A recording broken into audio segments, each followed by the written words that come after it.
Hey, so guys, thanks for joining. We're back here for the next edition of the Common Gear podcast where we dissect, discuss, and debate some recent sales from the most popular auction sites, that being Bring a Trailer and Cars and Bids. And so, John, Lars, thanks for being here. Absolutely. Yeah, Thanks it's for having always us, fun. Jeff, as always. Oh, sorry to cut you off, John, but yeah, thanks for having us, Jeff, as always. I already took a peek at some of those finds you have. Definitely some interesting ones, and I really like the theme for this week. Yeah, Yeah, I think you and I talked about one of these Jeff earlier week as it was currently during the auction, and I think there's a lot to say on it. yeah, there certainly is. The theme for this week, we went with 2000s era.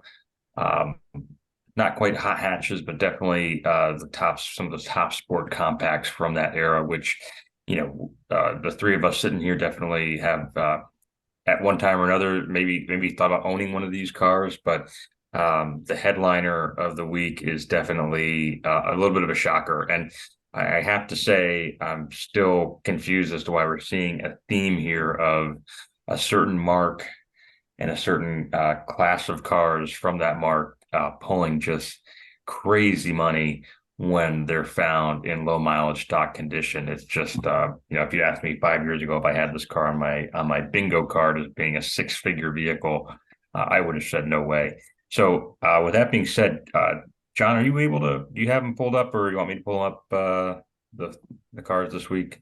Um, you can pull them up if you want. All right. I'm just looking at my notes. And I'm going to share my screen. John, I'm going to let you. It says I'll you make have you. this. I have to make you a co-host, Jeff. Okay, no problem.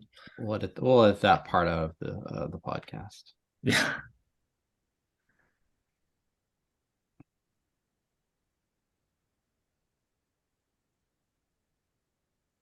You should have access now to do it. Got it.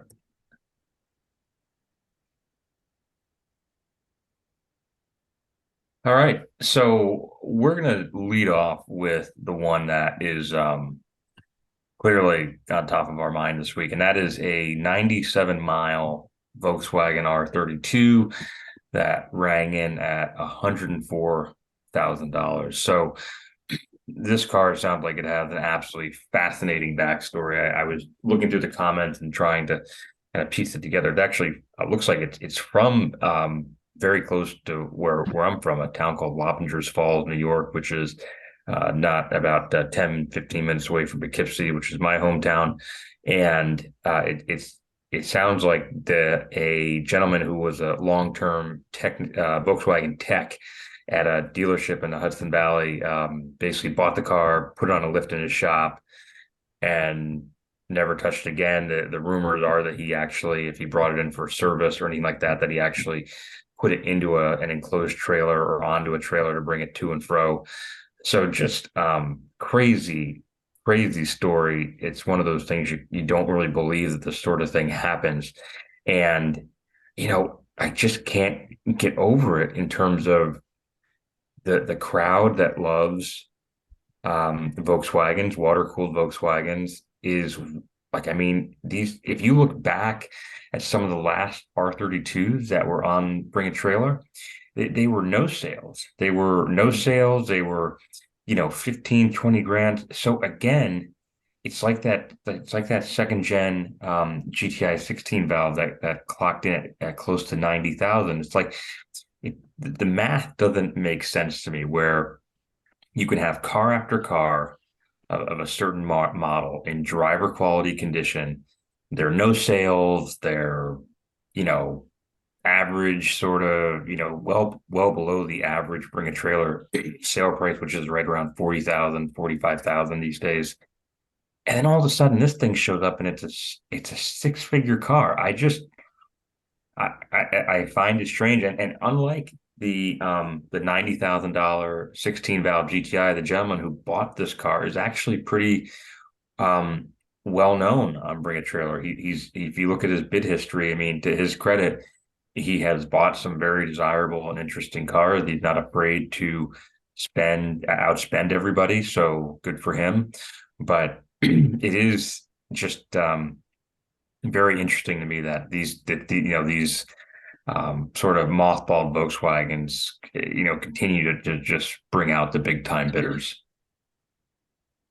Yeah, I'm with you there on this one, Jeff. It's so weird, right? Because when you first see this thing, and it's the same thing like with that red one that we discussed, it's the same exact concept and the same reaction for me at least. At first, you look at it and you laugh, you chuckle, you say, "Well, that's got to be a mistake." And then you look through and you realize it did indeed sell for right under that six figure. Well, this one in this case in that figure range. Um, and then it's almost like the more time I spend on the listing, the more it starts to make sense. Again, I feel like there's an ask for every seat out there, and that's what this bring a trailer culture is really kind of encapsulating, is the fact that even if you personally, as a longtime enthusiast, don't think a car will sell, there's someone out there and some, sitting by their computer waiting for something like this to pop up. And I think oftentimes when we look at these vehicles, we always ask the question, did the person buy this with the intention to, as an investment? This one is so fresh, it's so clean.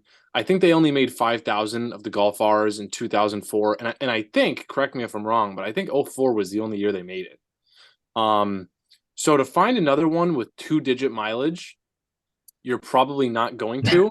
Yeah. But the thing that I thought was kind of funny is you cannot whoever bought this. I mean, you could if you were the man with all the money. You can't drive it at all, because the difference between 97 and let's say 125, you want to take it on a little backroads cruise, it's now you're in the hundreds. You do that a few times, you're into the thousands. So this really is a car someone bought as an investment, somewhere to park their cash. And I can't even say it surprises me. I mean, it's got 97 miles on it. You know what I mean? So I don't know. John, what do you think? Yeah, I loved these when they first came out. I thought they were the coolest things. And looking at this, if you told me, hey, if you texted me and said, hey, an R32 went for 100 grand on Bring a Trailer, I would think like some R32 GTR Nissan Skyline, Nismo edition, something like that. The highest R32 Volkswagen that went on Bring a Trailer was 62 grand back in August of 2020, and that had 1,800 miles. Wow. So I'm really curious. I'm really curious about what this does to the hot hatch market, or as we would call it, with your 20th anniversary GTIs, other R32s as we get to the next generation that had the DSG and all that. So I'm intrigued to see if that brings that market up.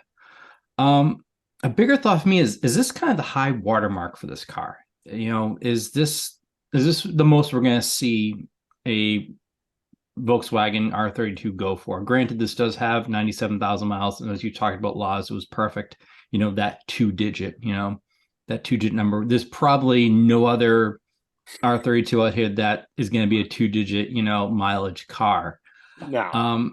And with Bring a Trailer, have we entered that, as Bill Simmons used to call it, that Tyson zone, where like anything ridiculous can happen? If you hear the most ridiculous thing on Bring a Trailer, like you'll believe it, because we're seeing these things with like the $87,000 Golf we talked about. And as you were talking about the buyer, does this car go for this much if it was on Cars and Bids, or it was on Hemmings or another auction site? So I was just wondering about that. And Lars, you brought up that point, like, what are you doing with this car? Are you going to let it sit there? Is it part of your collection? And it's surprising because, like, this isn't, I know a couple weeks ago you guys discussed homologation specials, and this wasn't a homologation special. This isn't like like a Lancia S4 or I'm trying to think, the 205 Peugeot, the Group B model off the top of my head, but like this isn't a homologation model, so it's crazy. I mean, it's a super cool car. It's just we're in a crazy zone with these cars now.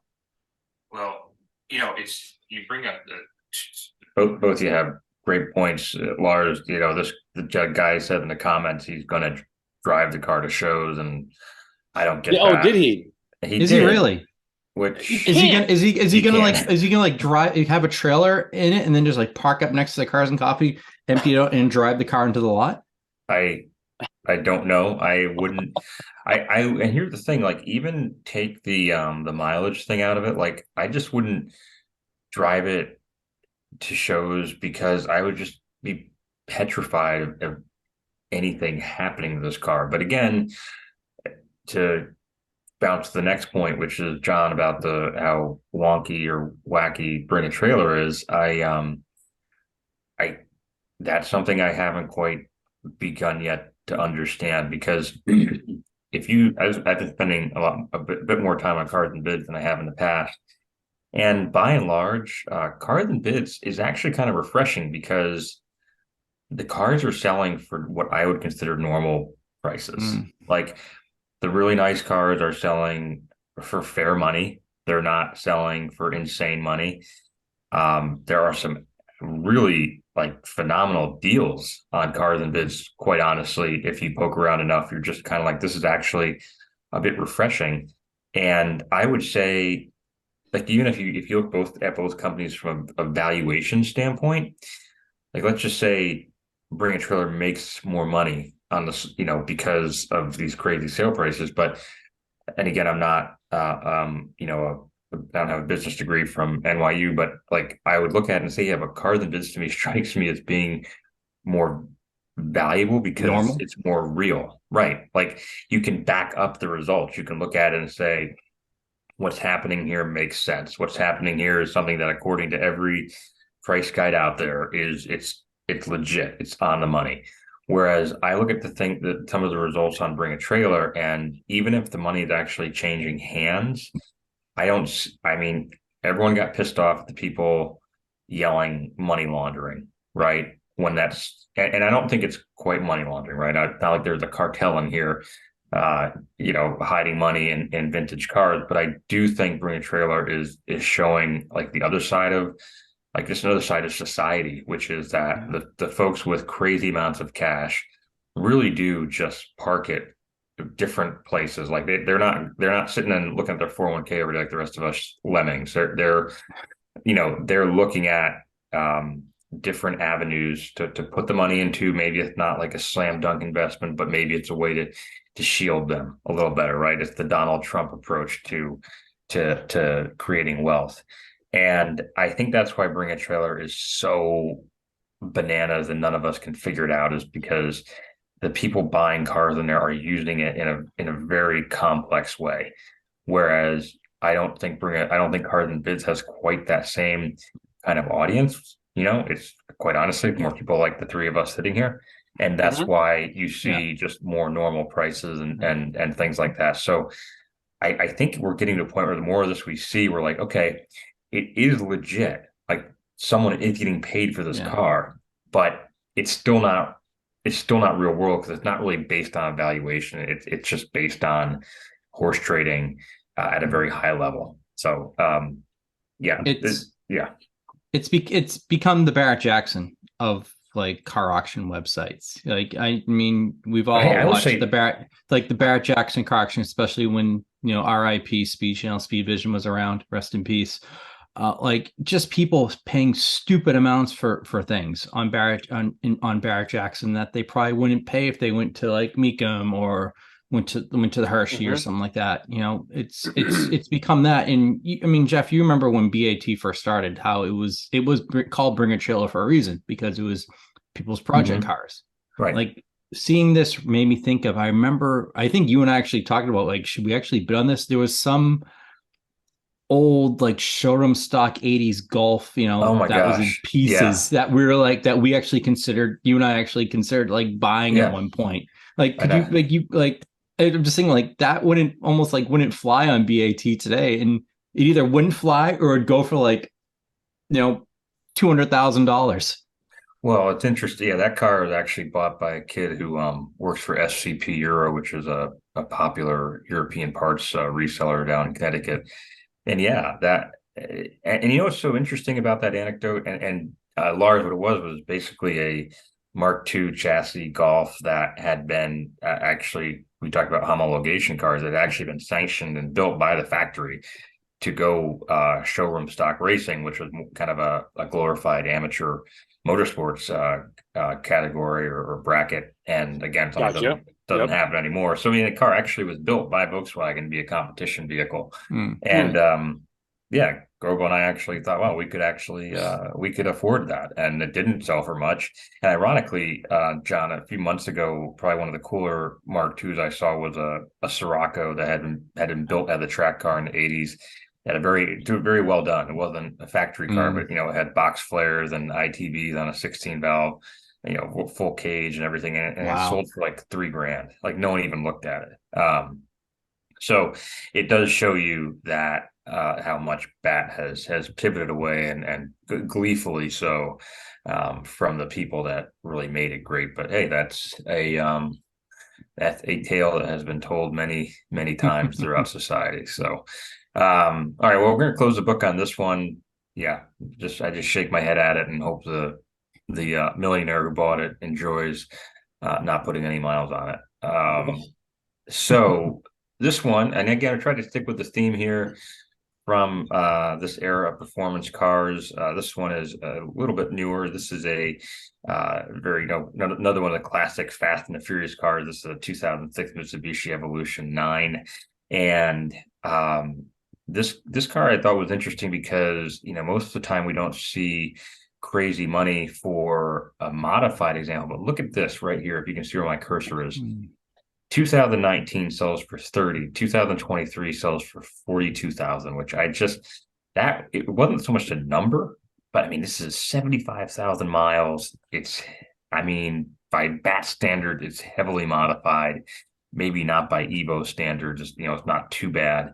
But I thought this was such an interesting example because it shows you in a way how hot this market got in a very short time because all of a sudden like people realize, oh, it's really hard to find a decent Evo in any condition. And now that Mitsubishi has become like a professional rental car counter, Mhm.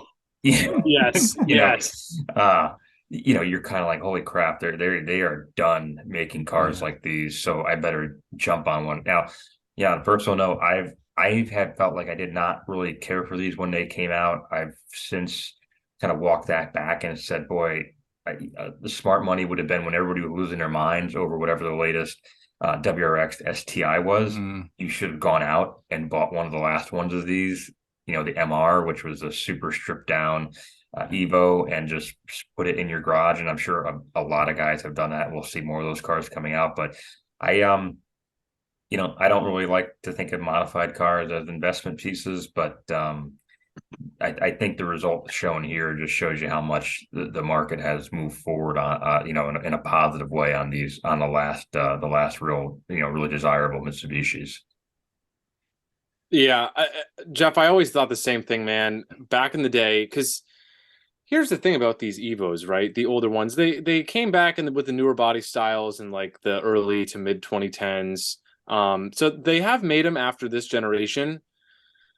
But the word I would use to describe these, I think, would be illustrious in the sense that you see an STI and it's like, oh, cool, nice build, whatever, right?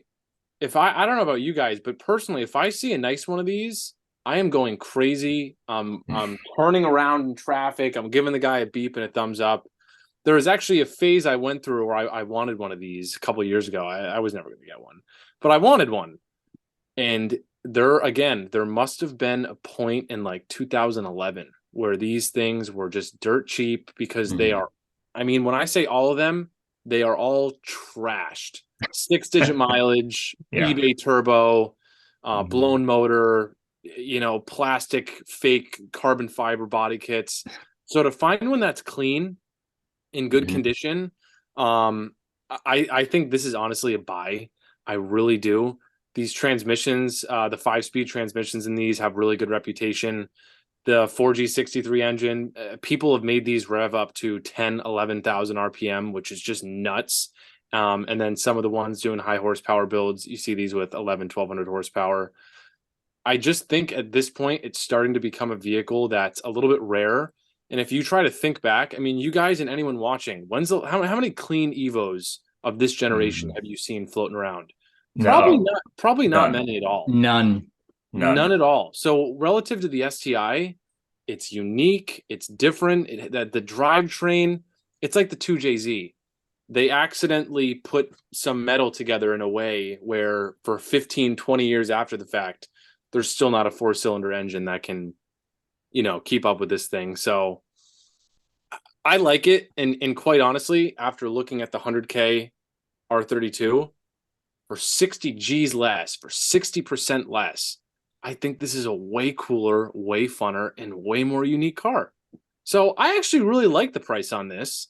And I'm sure it was a good price because, like you said, Jeff, a little bit modified, 75K miles.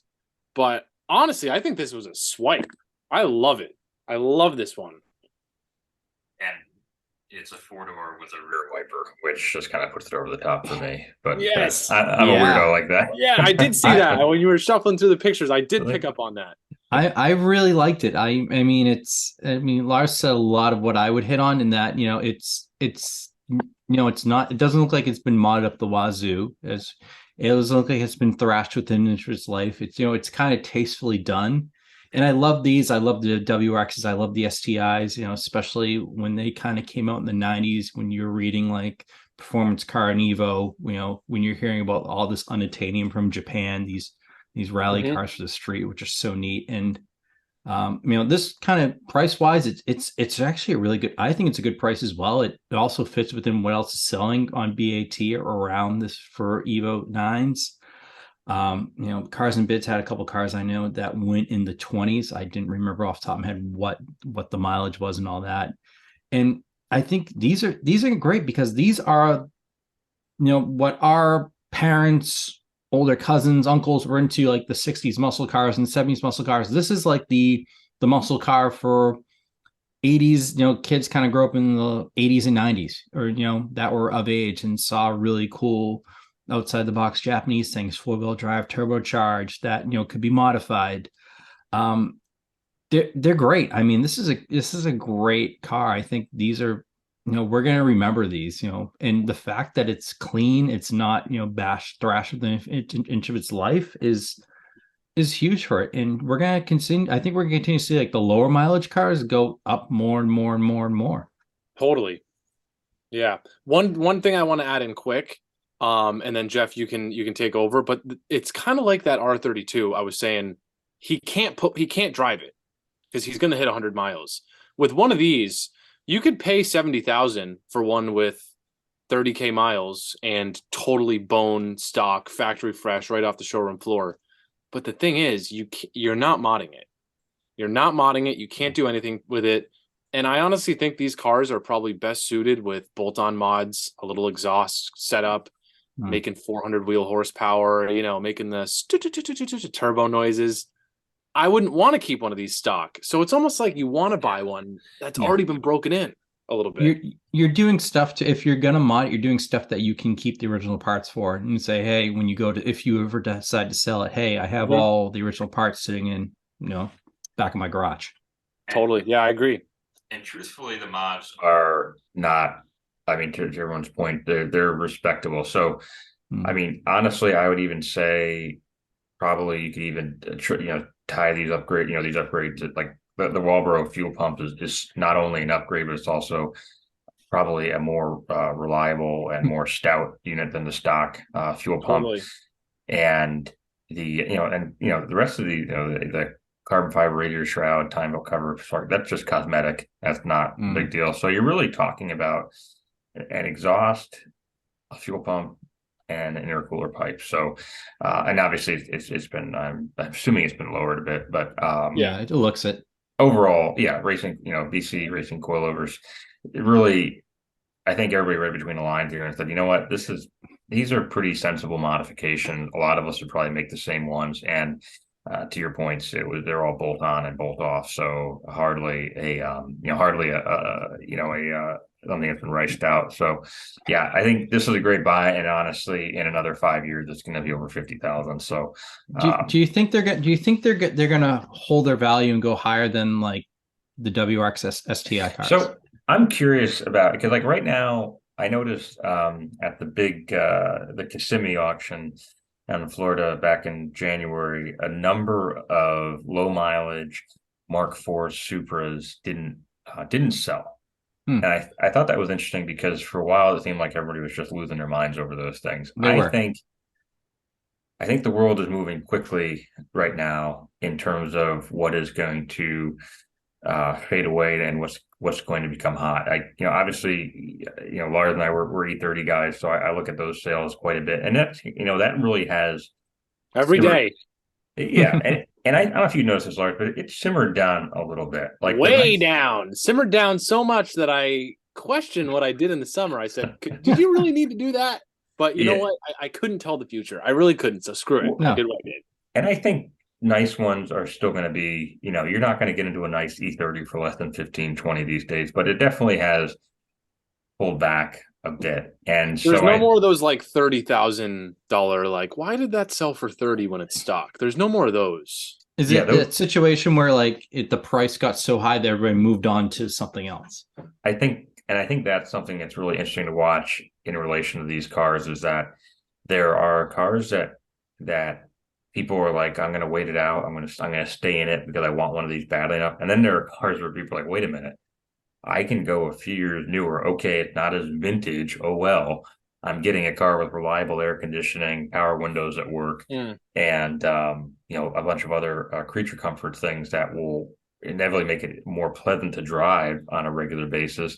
So I do think, and that to me is one of the more interesting aspects of the hobby right now because it seemed like for a while everyone was kind of like it took a long time to move past a certain genre or Mm. whatever was hot. Now I think people are just like, no, let's just go. Let's not wait around for things to cool down. Let's get into the next thing before it takes off. And yeah, it's. I think you're right on the money that I do think there's less of an obsession about the history and the brand, especially as the brands move away from that. Like in BMW is a textbook example. Like you don't, if you're someone new entering into the hobby these days, you don't get into BMW because you see this storied brand that has always made an attainable enthusiast car. That's not what that company is anymore. So you don't really get wrapped up in this whole like, well, I'm buying into a club, I'm buying into Mm. a society. That's gone. These companies are abandoning that culture left and right.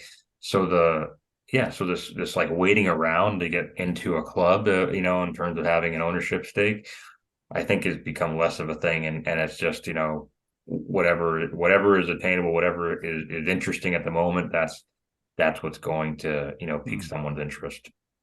Yeah, I want to kind of just again reiterate what you just said, John. I love the way you phrase that. It's like all the car enthusiasts travel in a group, right? And they wait Mm. outside the E30 store, and then eventually they get bored and they're like, "Screw it, Yeah. let's move on to the next thing." Another one comes out and it doesn't sell. There's no one waiting outside anymore. So it's almost like people congregate to what's popular. Like Jeff, you saw last year those E30 M3s were all selling for six figures. You can pull up Bring a Trailer. You'll still find some for six figures, but you can find them for 50, 60, 70 now again, which is good news, I guess. Still a little Yeah, crazy pricing, but yeah, people, yeah, they move in Mm. packs. They really do. yeah, That's a good point, John. yeah. That's great, excellent point. And yeah, it kind of makes me like twinge a little. Like, why am I? Why am I? Why am I Why not are you here? What am I not exploring more of these cars right now, as opposed to like saying I'm gonna hold on to it for the next 40 years? Yeah, it gives you a lot of pause. It When does. when you think about what else is out there. Yeah. All right, final car. This was from Cars and Bids, and this is Mm. on that. This is a nice segue actually on that note of Oh, nice. what else is out there. So Yeah. I I've had these on the mind lately. On a personal note, I'm John, and as you know, I'm probably going to sell my E91 3 Hmm. Series in the Yeah. next 2 months, and I've the whole rationale behind that was, well, I'm gonna bank that money for a maintenance budget on the 911, but of course I'm like, yeah, but maybe I could like save half of it Swing something else. and buy a commuter car. Save half. I love it. But I Mm. actually, so maybe, but I've been thinking about these, and I've been thinking about it's not quite as twin, but in the same, the last Accord Coupe with the V6 and a 6 speed. I think these are such sleepers right now. Again, and this, the RSX in particular, I think everybody was so disappointed with the return of the Mm-hmm. Integra. Like everyone's like, oh my God, this thing sucks. And so the RSX all of a sudden, I mean, this And was a great move. then everyone went and bought Civic SIs. Yeah, 100%. Because honestly, I have a friend, a neighbor who bought an Integra, and I've been in it, and I'm just like, I anyone who thinks this is what Honda was all about, Yeah. even as recently as like 7 or 8 years ago, you have no clue. And so this is this was not a super low mileage car. It was just a nice stock S, Type S spec, and rang in at 20, which honestly, again, for what we said about cars and bids, this is a great price for cars and bids, and a real strong price for a car that was really just again a used car, a used commuter car. I think these are a really smart buy right now, and the RSX was interesting. It did not get as overly modified as the Hmm. Integra did. They weren't. I don't know if there was something that Honda or Acura changed in terms of, a lot of these companies sometimes they make a tweak here and there that makes the car more expensive or difficult to modify.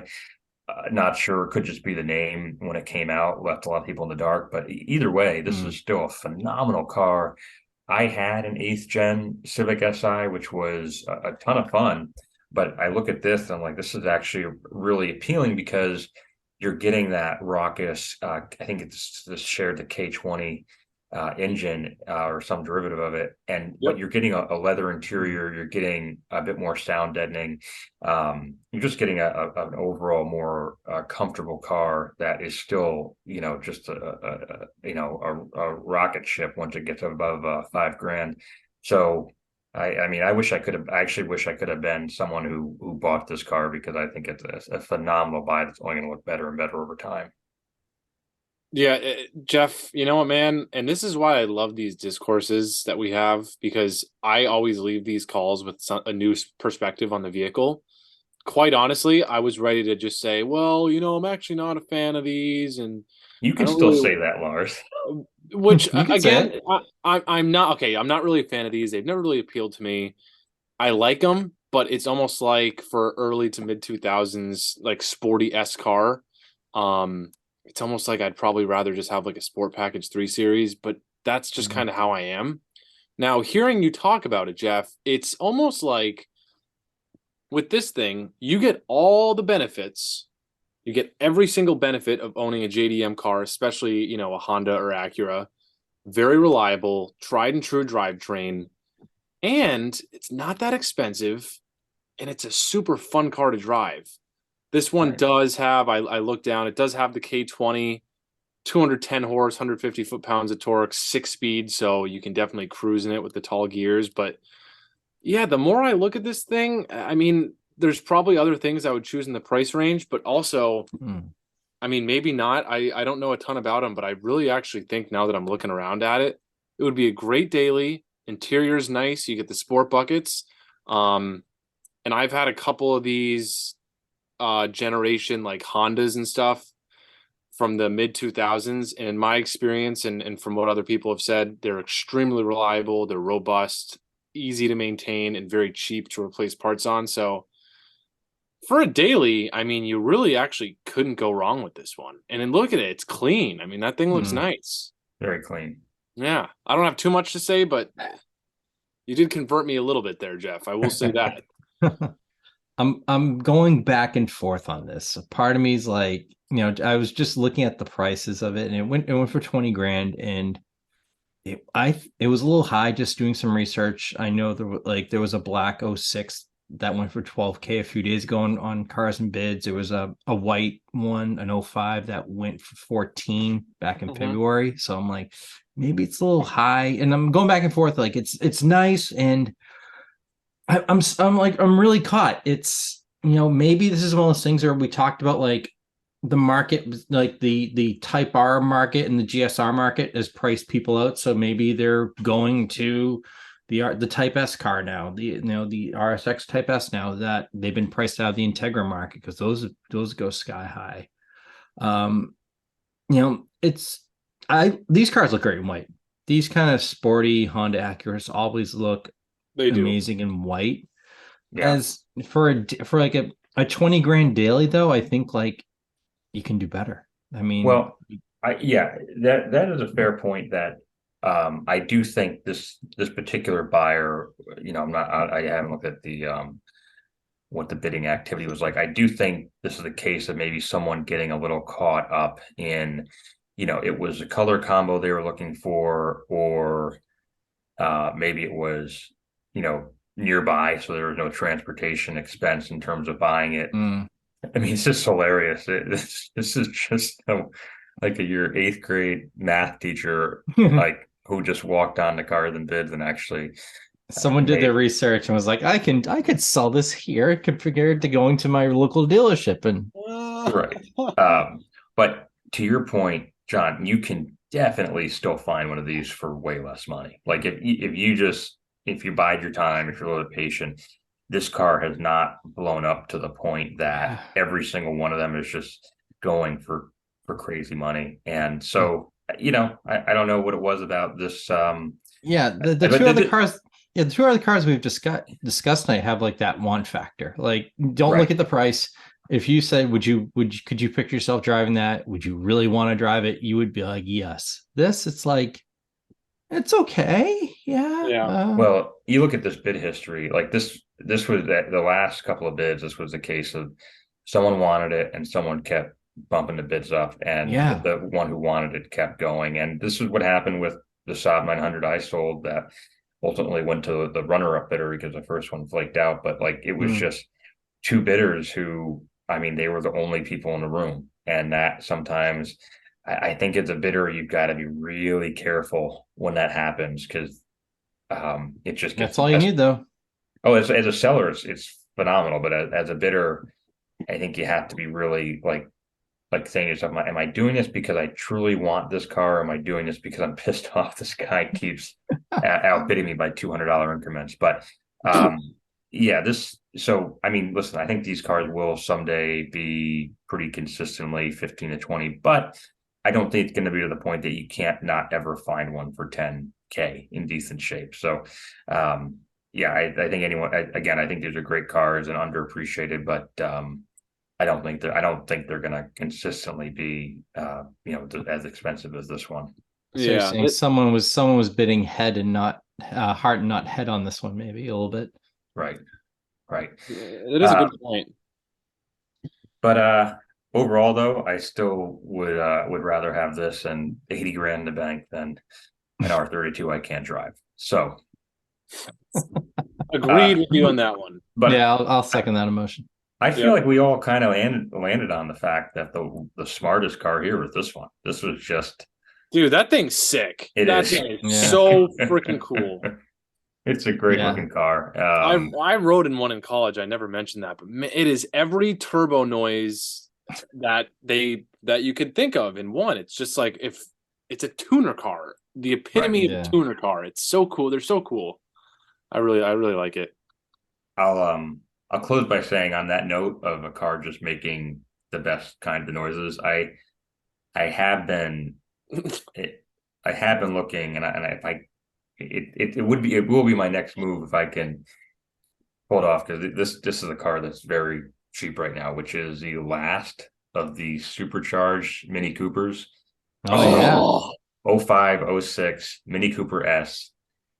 They had a lot of the bugs worked out by the time they made it to the last 2 years of the supercharged. Those are so sick, Jeff. What is it? The R56? I think so. I'm looking it up right now. But yeah, those are awesome, and they whine.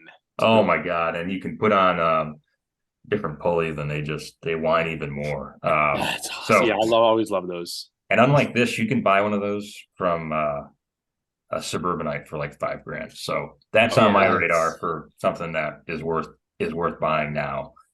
But that's like a future investment of like, I think so. A lot of people getting super into minis. Not yet, but I think that tide will turn, and like we said, we keep seeing that happening in this hobby. So I think you'll definitely see it probably in the next 3 to 5 years, because you're going to have people of that age that then will have money to buy those cars. They like grew up with those cars as their youth. Like we're talking about this Evo. We were all of that age of like, oh my God, this is so cool. Yeah. I'm with you on that. And it still is. But gentlemen, thank you again for joining. It's a lot of fun. We're gonna keep doing this every week for as long as we can. And for anyone watching, this is the Common Gear podcast, where we discuss key or interesting sales from the predominant digital auction platforms. As a quick plug, the Common Gear is a platform itself for digitized vehicle records management. So if you're buying one of these cars and want to preserve its value and put all that key documentation in a digital vault, come check us out, and we'd be happy to give you the keys to do it yourself or to do it for you. So that's us. And this is Jeff Lavery, and I'm joined by John Grabowski, Larson Way. Thank you guys as always for being here, and we'll see everyone back here next week.